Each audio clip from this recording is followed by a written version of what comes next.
This is the best Ryzen 5 and 4050 combo in the world, officially.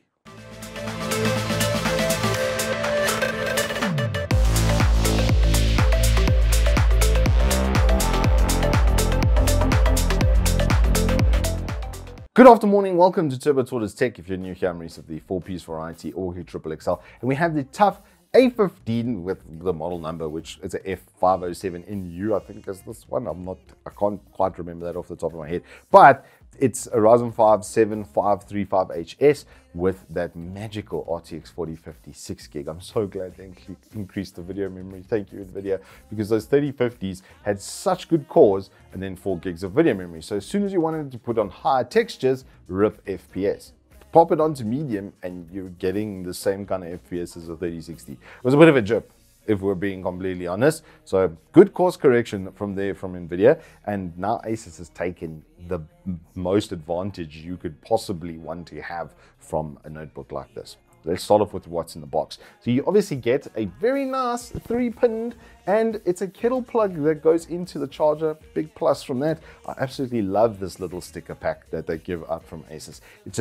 It's a really nice extra, and it's got a mech on it, and being a Mech Warrior fan, yes, that just tickles my fancy. And then you get the exceptionally large and very powerful 240-watt brick, because this is a 20-volt product, so you're not going to be able to replace this too easily, but they don't really break as long as you look after them. And this is overkill, if you're wondering, for this notebook. It is a little bit overkill for the specification of the components, but this is what I love. When ASUS does this, it's just my absolute favorite thing. They overkill every single area. So yes, the notebook does cost more than its competitors, but it's just better in every single area pretty much. There's only one component here that didn't kind of show up to show, but in a weird way. We'll get to it as we go along. Let's have a closer look at the notebook. A big emphasis here is on cooling performance. So if we look down the left-hand side of the port setup, you're going to notice that it's got a headphone jack at the front, a USB 3 just next to that, the double Type-C setup out of the left-hand side, with the upper one being the first implementation of USB 4 that I've personally used. And then we've got an HDMI next to that, as well as an RJ45, and then the power, but with that vent, first of the vents over there.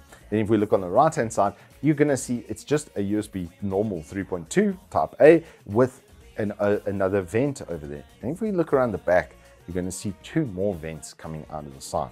And this is where we go around the bottom of the notebook.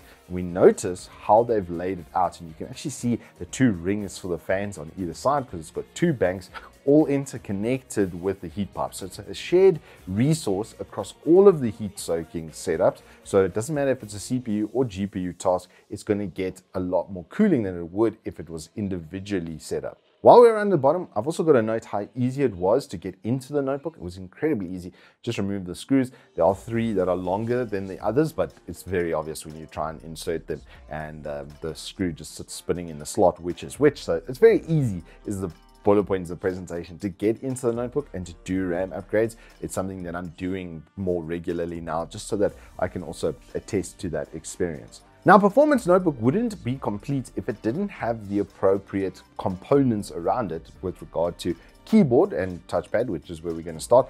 Very nice big touchpad, really nice feel as well. The smooth kind of matte finish on there is not going to leave you feeling like you're getting stuck on it or anything of that sort, which is fantastic. And it's got pretty good backlighting on the keyboard. It's bright enough that you're going to be more than handled in darker situations, and it's bright enough that you can actually see it even under extreme lighting like I have in the studio. You can actually see that it is still on the backlighting, and then the WASD has been made clear completely, so that you can obviously see those just a little bit better in the dark, because those are your 4 most important keys on a keyboard as a gamer. Let's be real. Along the top as well, there's a really nice notification area, which has power and hard drive, as well as aeroplane mode, and then I think that one's for the battery on the top right over there as well. So it's got a really nicely done little notification panel. I like the power button as well. It does look quite nice. But above that, one of the first major component differences that I noticed with this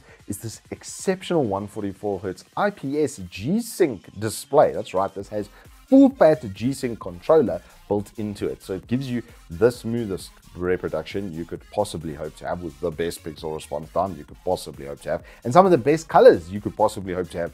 It's one of the first times I was like, I don't actually need the Nvidia control panel, but because this has a mux switch, I still have full access to that. So I'm not just locked into the onboard, and then obviously with the Nvidia Optimus, you don't get access to proper color correction, but in this, you will have access to that. It's got a little webcam up top with a couple pinhole microphones. So if you're in a pinch and you need to use it for a quick meeting or something to that effect, you're going to be absolutely sorted. Then looking at the back panel, you're going to see some really cool branding and stuff that's over there, and I quite like it. It's not too juvenile. It looks a little bit more work mode, like kind of cat earth moving equipment kind of style is what they've gone for. But if you read it closer, it's about this being used for, you know, Omega level threats kind of. It's very gaming is basically the TLDR from that, and it's without it becoming completely juvenile. I really like the way that this thing looks and feels. Overall, the build itself is really nice. It does feel like the screen is very far set back and that this is quite a long deck over here, but they did that for the cooling performance enhancements for sure, and for the battery, which is also once again best in class. So without further ado, let's get straight into those benchmark results. Now the Ryzen 5 7535HS is a 6-core 12-thread part, and it performs exceptionally well. It comes up to about 60% of the performance of a first-gen Threadripper on a mobile platform, which is nothing to turn your nose up at. They've now gotten all of that inside of 65 watts here, and the audio from it and the actual cooling performance from it was pretty damn good, especially with the CPU. It does tend to hold back a little bit on the fans. It doesn't need quite as much throughput. But the 4050 in here has been kind of unhinged. They've built the cooling around making sure that the GPU gives the best in-class performance humanly possible, as you'll see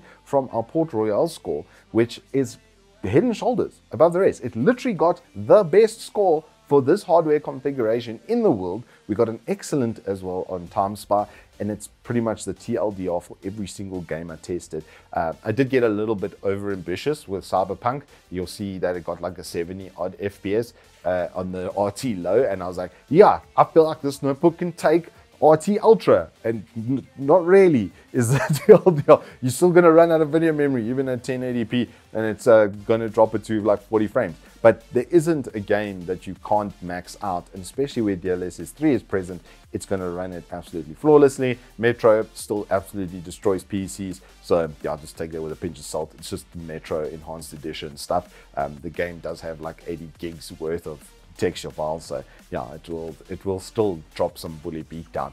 But the performance is unequivocally the best for this hardware setup. I mean, the proof is in the pudding over there. And then we get to battery, and then it just drops another elbow, because this thing got 9 hours worth of continuous video playback. 9 hours. I ran the test first time, and then I realized, hold on, I've left the keyboard on, and it already did like an 8 hour and change. And then turning the RGB on the keyboard off, it got another hour on top of that. So yeah, kind of amazing. Big thanks to the mux switch as well, that I can turn off the discrete GPU and only send everything through that onboard. And Team Red's TDPs are very low compared to Team Blue. They do go into a much lower state just to trickle that kind of power through. And that was at 60% brightness and 60% volume level. So it wasn't hard to see or hear coming out of the notebook. So yeah, the battery life is insane. The SSD is quite interesting setup, and I'm actually okay with it. It's got slower write cycles, but the read cycles are Gen 4 speeds. Gen 3, the bus usually stops kind of giving bandwidth at about 3,500 megabytes per second. That's when the physical bus just doesn't have enough throughput. But this is clearly set up for Gen 4. So even though it's got like an entry level Gen 4, you're going to be using read cycles a lot more than write cycles. And so it's absolutely perfect in that facet.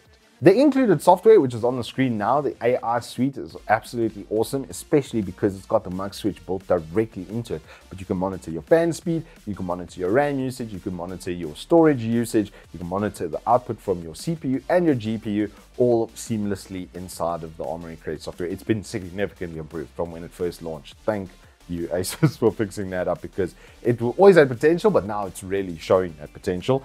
It's got control for your RGBs and pretty much anything that you want to control on your notebook, you can do directly from the Almery Crate software.